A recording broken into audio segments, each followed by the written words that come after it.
ಹೌದು ಫ್ರೆಂಡ್ಸ್, ಇವತ್ತಿನ ಈ ವಿಡಿಯೋದಲ್ಲಿ ಯಾವ ರೀತಿ ನಾವು ಈ ಒಂದು ಜೋಳದಲ್ಲಿ ಸಂಜೆ ಹೊತ್ತು ಆರೋಗ್ಯಕರವಾದ ಒಂದು ಸ್ನ್ಯಾಕ್ಸನ್ನು ಮಾಡ್ಕೊಳ್ಳೋದು ಅಂತ ನೋಡ್ತಾ ಹೋಗೋಣ. ಅದಕ್ಕೆ ನಾವು ಇಲ್ಲಿ ಮೇಯ್ನಾಗಿ ಈ ಒಂದು ಜೋಳನ ತೊಗೊಂಡಿದ್ದೀವಿ. ಈ ಒಂದು ಜೋಳನ ಹಸಿಯಾದಂಥ ಒಂದು ಜೋಳನ ಬಿಡಿಸಿ ಮಡ್ಕೊಂಡಿದ್ದೀವಿ, ನೋಡ್ತಾ ಇರ್ಬೋದು. ನಂತರ ಇದಕ್ಕೆ ಒಂದು ಸ್ವಲ್ಪ ರುಚಿಗೆ ತಕ್ಕಷ್ಟು ಉಪ್ಪನ್ನು ತಗೊಂಡಿದ್ದೀವಿ, ಜೊತೆಗೆ ಒಂದು ಸ್ವಲ್ಪ ಬೆಲ್ಲ, ಒಂದು ಸ್ವಲ್ಪ ಮೆಣಸಿನ ಪುಡಿ, ಹಾಗೆ ಒಂದು ಸ್ವಲ್ಪ ಅಚ್ಕಾರದ ಪುಡಿ. ನಂತರ ಈ ಒಂದು ತುಪ್ಪ ಬೇಕಾಗುತ್ತೆ. 2 ಸ್ಪೂನು ತಪ್ಪಿದ್ರೆ 1 ಸ್ಪೂನು ತುಪ್ಪ ತಗೊಂಡಿದ್ದೀವಿ. ಇದಿಷ್ಟು ಇಂಗ್ರೀಡಿಯೆಂಟ್ಸು. ಈಸಿಯಾಗಿ ಈ ಒಂದು ಕಾರ್ನನ್ನು ನೀವು ತಿಂದಿರ್ತೀರ. ಈ ಒಂದು ರೋಡ್ ಸೈಡಲ್ಲೆಲ್ಲ ಮಾಡ್ತಾ ಇರ್ತಾರೆ ಈ ಒಂದು ಜೋಳದ್ದು ಒಂದು ಕಾರ್ನು. ಅದರಲ್ಲಿ ವೆರೈಟಿ ಮಾಡ್ತಾರೆ. ಇದು ಕೂಡ ಅಷ್ಟೇ, ಬೆಣ್ಣೆಯಲ್ಲಿ ಹಾಕಿ ಬೆಣ್ಣೆದು ಮಾಡ್ತಿರ್ತಾರೆ. ಇಲ್ಲಿ ನಾವು ತುಪ್ಪನ ಬಳಸಿ ಮಾಡೋಣ. ತುಂಬ ಅಂದರೆ ತುಂಬ ಚೆನ್ನಾಗುತ್ತೆ. ಇವತ್ತಿನ ಈ ವಿಡಿಯೋನ ಶುರು ಮಾಡೋಕ್ಕಿಂತ ಮುಂಚೆ ಯಾರಿನ ನಮ್ಮ ಒಂದು ಚಾನಲನ್ನು ಸಬ್ಸ್ಕ್ರೈಬ್ ಮಾಡಿಲ್ಲ, ದಯವಿಟ್ಟು ಸಬ್ಸ್ಕ್ರೈಬ್ ಮಾಡ್ಕೊಳ್ಳಿ. ಬನ್ನಿ ಇವತ್ತಿನ ಈ ಒಂದು ರೆಸಿಪಿ ವಿಡಿಯೋನ ನೋಡ್ತಾ ಹೋಗೋಣ, ಯಾವ ರೀತಿ ಮಾಡೋದು ಅಂತ. ತುಂಬ ಅಂದರೆ ತುಂಬ ಚೆನ್ನಾಗಿರುತ್ತೆ. ನೀವು ಕೂಡ ಮನೆಯಲ್ಲಿ ಟ್ರೈ ಮಾಡಬೇಕು. ಖಂಡಿತವಾಗ್ಲೂ ಕಮೆಂಟ್ ಬಾಕ್ಸಲ್ಲಿ ಟ್ರೈ ಮಾಡಿದ ನಂತರ ಕಮೆಂಟನ್ನು ತಿಳಿಸಿ ಅಂತ ಹೇಳ್ತಾ ಬನ್ನಿ ನಂತರ ಯಾವ ರೀತಿ ಮಾಡೋದು ಅಂತ ನೋಡ್ತಾ ಹೋಗೋಣ. ಹೀಗೆ ಫ್ರೆಂಡ್ಸ್, ಒಂದು ಬಾಣಲಿನ ಇಟ್ಕೊಳ್ಳೋಣ. ಈಗ ಸ್ಟವ್ ಆನ್ ಮಾಡಿದ ನಂತರ 2 ಸ್ಪೂನ್ ಆಗುವಷ್ಟು ತುಪ್ಪನ ಹಾಕೋತಾ ಇದ್ದೀನಿ, ನೋಡ್ತಾ ಇರ್ಬೋದು. 2 ಸ್ಪೂನ್ ತುಪ್ಪನ ಹಾಕೋತಾ ಇದ್ದೀನಿ, ನೋಡಿದ್ರಲ್ಲ. 2 ಸ್ಪೂನ್ ಆಗೋಷ್ಟು ತುಪ್ಪನ ಹಾಕೊಳ್ಳಿ. ತುಪ್ಪ ಅಥವಾ ಬೆಣ್ಣೆ ಯಾವುದಾದ್ರೂ ಆಗುತ್ತೆ, ಎರಡೂ ಕೂಡ ನಡೆಯುತ್ತೆ. ಈಗ ತುಪ್ಪ ಒಂದು ಸ್ವಲ್ಪ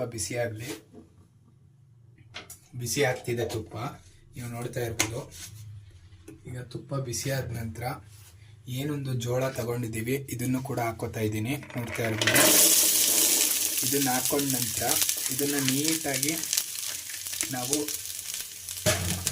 ತುಪ್ಪದಲ್ಲಿ ನೀಟಾಗಿ ಗೋಲ್ಡನ್ ಕಲರ್ ಬರೋ ಗಂಟ ನೀಟಾಗಿ ಹುರ್ಕೋಬೇಕಾಗುತ್ತೆ. ನೋಡ್ತಾ ಇದ್ದೀರಾ, ಗೋಲ್ಡನ್ ಕಲರ್ ಬರೋ ಗಂಟ ಚೆನ್ನಾಗಿ ಹುರ್ಕೋಬೇಕಾಗುತ್ತೆ ಮೀಡಿಯಮ್ ಫ್ಲೇಮಲ್ಲೇ. ಉರಿ ಮಾತ್ರ ಜಾಸ್ತಿ ಮಾಡಬಾರ್ದು, ನೀವು ಮೀಡಿಯಮ್ ಫ್ಲೇಮಲ್ಲೇ ನೀಟಾಗಿ ಹುರ್ಕೋಬೇಕಾಗುತ್ತೆ. ಆಗ ಈ ತುಪ್ಪದಲ್ಲಿ ಮೀಡಿಯಮ್ ಫ್ಲೇಮಲ್ಲಿ ಹುರಿದ್ರೆ ಜೋಳ ತುಂಬ ಅಂದರೆ ತುಂಬ ಚೆನ್ನಾಗಿ ಬರುತ್ತೆ. ನೋಡ್ತಾ ಇರ್ಬೋದು, ಮೀಡಿಯಮ್ ಫ್ಲೇಮಲ್ಲಿ ಇಟ್ಕೊಂಡು ಹುರ್ಕೋಬೇಕಾಗುತ್ತೆ. ಈ ತುಪ್ಪದಲ್ಲಿ ನೀಟಾಗಿ ಎಲ್ಲ ಕೂಡ ಫ್ರೈ ಆಗುತ್ತೆ, ಜೋಳ ಎಲ್ಲ ಕೂಡ. ನೋಡ್ತಾ ಇದ್ದೀರಾ, ತುಪ್ಪದಲ್ಲೇ ನೀಟಾಗಿ ಫ್ರೈ ಆಗುತ್ತೆ ಜೋಳ ಎಲ್ಲ, ತುಂಬ ನೀಟಾಗಿ ಫ್ರೈ ಆಗುತ್ತೆ.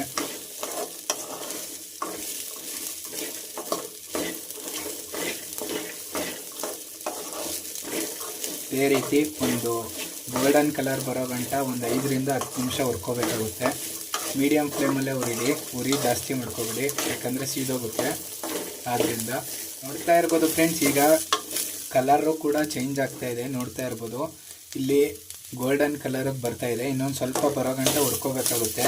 ಮೀಡಿಯಮ್ ಫ್ಲೇಮಲ್ಲೇ ಹುರ್ಕೊಳ್ಳಿ, ಕೈ ಬಿಡ್ದಂಗೆ ಉರಿತಾ ಇದ್ದರೆ ಕರೆಕ್ಟಾಗಿ ಮೀಡಿಯಮ್ ಫ್ಲೇಮಲ್ಲೇ ಬರುತ್ತೆ. ನೀಟಾಗಿ ಹುರ್ಕೊಳ್ಳಿ,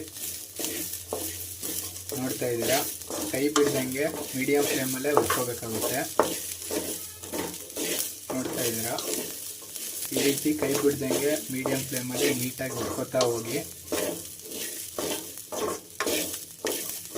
ನೋಡ್ತಾ ಇದ್ದೀರಲ್ಲ, ಈ ರೀತಿ ಹುರ್ಕೋಬೇಕಾಗುತ್ತೆ. ನೋಡಿ, ಎಲ್ಲ ಕೂಡ ಗೋಲ್ಡನ್ ಕಲರಿಗೆ ಬರ್ತಾ ಇದೆ. ಇನ್ನೊಂದು ಸ್ವಲ್ಪ ಬರಬೇಕು, ಅದು ನೀಟಾಗಿ ಬರುತ್ತೆ. ಕೈ ಬಿಡ್ದಂಗೆ ಹುರ್ಕೊಳ್ಳೋಣ. ಈಗ ಇನ್ನೊಂದು 2 ರಿಂದ 3 ನಿಮಿಷ ಹುರ್ಕೋತೀನಿ ನಾನು. ನಿಮಗೆ ಆನಂತರ ಸಿಗ್ತೀನಿ, ತೋರಿಸ್ತೀನಿ ನಿಮಗೆ.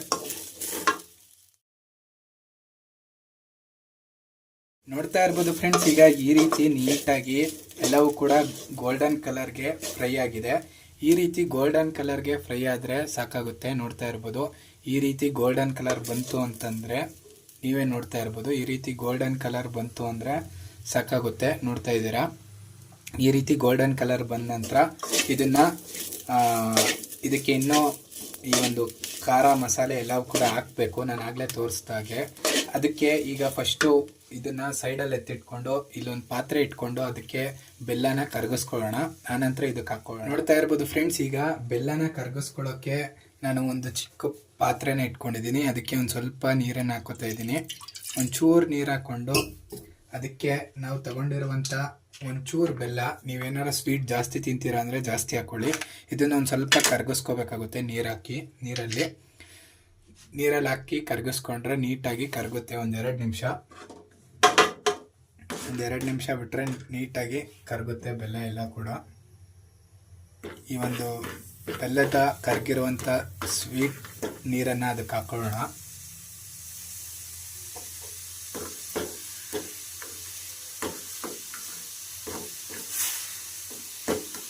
ನೀವು ಬೆಲ್ಲ ಸ್ವೀಟ್ ಜಾಸ್ತಿ ಬೇಕು ಅಂದರೆ ಬೆಲ್ಲ ಒಂದು ಸ್ವಲ್ಪ ಜಾಸ್ತಿ ಹಾಕ್ಕೊಳ್ಳಿ. ನೋಡ್ತಾ ಇದ್ದೀರಾ, ಬೆಲ್ಲ ಕರಗ್ತಾ ಇದೆ.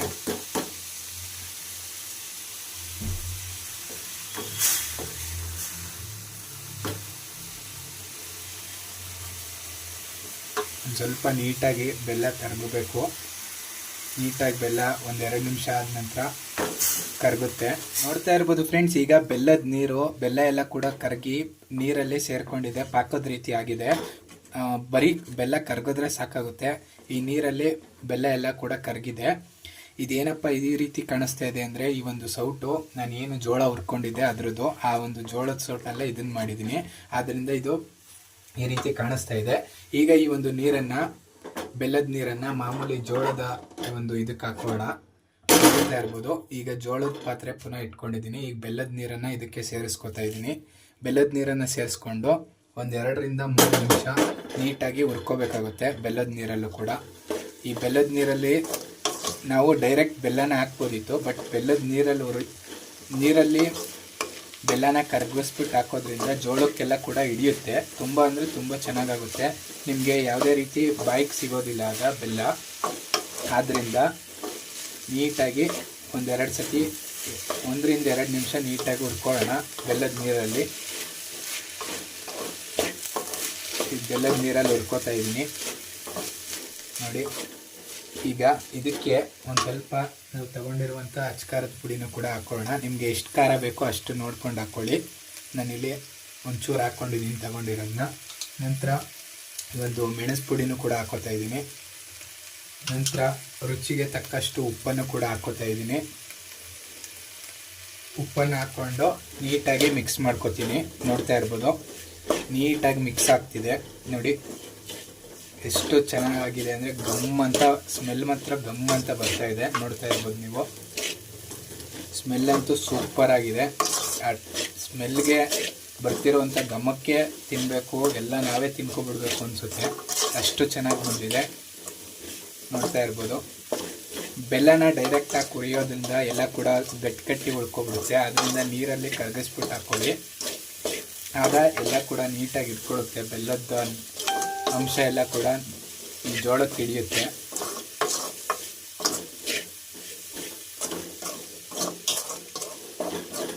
ನೋಡಿ ನೀಟಾಗಿ ಈಗ ಆಗಿದೆ. ನೋಡ್ತಾ ಇರ್ಬೋದು ನೀವು, ನೀಟಾಗಿ ಆಗಿದೆ. ಈಗ ಇದನ್ನು ಸರ್ವನ್ನ ಮಾಡ್ತಾ ಇರ್ಬೋದು ಫ್ರೆಂಡ್ಸ್. ಈಗ ಇದು ರೆಡಿಯಾಗಿದೆ. ತುಂಬ ಅಂದರೆ ತುಂಬ ಚೆನ್ನಾಗಾಗಿದೆ. ಇದನ್ನು ಕೂಡ ಈಗ ಸರ್ವನ್ನ ಮಾಡ್ಕೋತಾ ಇದ್ದೀನಿ. ನೋಡ್ತಾ ಇರ್ಬೋದು ನೀವು, ಇದನ್ನು ಸರ್ವನ್ನ ಮಾಡ್ಕೊಳ್ಳೋಣ. ಈಗ ನೋಡಿ, ಇದನ್ನು ಸರ್ವ್ ಮಾಡ್ಕೋತಾ ಇದ್ದೀನಿ. ತುಂಬ ಅಂದರೆ ತುಂಬ ಸಖತ್ತಾಗಿ ಬಂದಿದೆ. ನೀವು ಕೂಡ ಈ ರೀತಿ ಟ್ರೈ ಮಾಡಿ. ನಾನೀಗ ತಿಳಿಸ್ತೀನಿ, ತಿಂದೆ ಕೂಡ ನಿಮಗೆ ಟೇಸ್ಟ್ ಮಾಡಿ ಯಾವ ರೀತಿ ಬಂದಿದೆ ಅಂತ. ತುಂಬ ಅಂದರೆ ತುಂಬ ಚೆನ್ನಾಗಿ ಬಂದಿದೆ. ನೋಡ್ತಾ ಇರ್ಬೋದು, ಈಗ ಇದನ್ನು ನೀಟಾಗಿ ಸರ್ವ್ ಮಾಡ್ಕೊಂಡಿದ್ದೀನಿ ನೋಡಿ. ನೋಡ್ತಾ ಇರ್ಬೋದು ಫ್ರೆಂಡ್ಸ್, ಈಗ ಇದನ್ನು ಸರ್ವನ್ನ ಮಾಡ್ಕೊಂಡಿದ್ದೀನಿ. ಈಗ ಟೇಸ್ಟ್ ಹೇಗಿದೆ ಅಂತ ಕೂಡ ತಿಂದು ಹೇಳ್ತೀನಿ, ನೀವೇ ನೋಡ್ತಾ ಇರಿ. ಹೌದು ಫ್ರೆಂಡ್ಸ್, ನೋಡ್ತಾ ಇದ್ದೀರಾ, ಈಗ ನನ್ನ ಮುಂದೆ ಹೇಳಕ್ಕೆ ಮುಂಚೆನೇ ತಿಂತಾ ಇದ್ದೀನಿ, ಅಷ್ಟೊಂದು ಚೆನ್ನಾಗಿದೆ. ನೋಡ್ತಾ ಇರ್ಬೋದು, ಈಗ ನಾನು ಜೋಳನ ಅದೇ ಒಂದು ಬರೀ ಉಪ್ಪು, ಮೆಣಸು ಮತ್ತು ಖಾರದ ಪುಡಿ, ಒಂದು ಸ್ವಲ್ಪ ಬೆಲ್ಲನ ಬಳಸಿ ಜೋಳನ ಒಂಚೂರು ತುಪ್ಪದಲ್ಲಿ ಹುರಿದು ಮಾಡಿದ್ದೀನಿ. ತುಂಬ ಅಂದರೆ ತುಂಬ ಘಮ ಘಮ ಬರ್ತಾ ಇದೆ. ನಾನೀಗ ತಿಂದು ಹೇಳ್ತೀನಿ.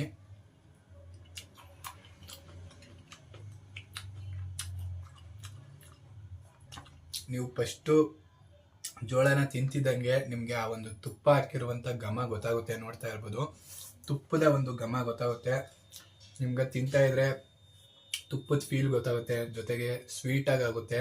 ಜೊತೆಗೆ ಒಂಚೂರು ಖಾರದ ಪುಡಿ ಇರೋದ್ರಿಂದ ಸ್ವೀಟು, ಖಾರ, ಉಪ್ಪು ಎಲ್ಲ ಕೂಡ ಸೂಪರ್ ಆಗಿದೆಯಾ.